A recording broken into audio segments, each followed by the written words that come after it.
এতদিন? আরে শালা আমি তোকে কতবার বলছি আমার মাথায় মারবি না, আমি রাতে মুতে ফেলি। আরে তো সোয়াতে আমার টুপি কিভাবে জ্বলতে লাগলো? আরে আমি কিভাবে জানবো? जल जा जल जा जल जा। আরে শালা কি ম্যাচ নিয়ে আইছিস? একটাও কাঠি জ্বলে না। আমি যখন জ্বালাইছিলাম তখন তো সব কাঠি জ্বলতেছিল। আরে শালা তাহলে এখন কিভাবে জ্বালাবো? চিন্তা করো না তোমরা, আমি চেষ্টা করতেছি।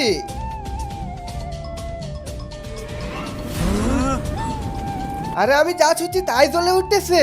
ভাই এবার আগুন জ্বালানোর জন্য ম্যাচের কোনো প্রয়োজনই নেই। একদম সঠিক কথা বলেছিস। শালা আজকের পর থেকে তুই জন্য আমাকে ছুঁস না। আরে আমি যাই ছুটছি তাই জ্বলতিছে।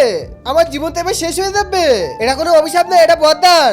আরে আমার এমন বরদান লাগবে না। আরে এই বরদান শুধু তুই পাসনি, তোর মতন আরেকটা ছেলেও পেয়েছে। ও যাকে ছুঁই সে বরফ হয়ে যায়, আর তুই যা ছুঁস তাই আগুন হয়ে যায়। কিন্তু ও শক্তিকে খারাপ কাজে ব্যবহার করতেছে আর লোকেদের ছুঁয়ে বরফ বানিয়ে দিচ্ছে। এখন ওই সব লোকে তুই বাঁচাতে পারিস। চল আমার সাথে। ওই দেখো ওকে ছুঁয়ে তুমি ঠিক করে দাও।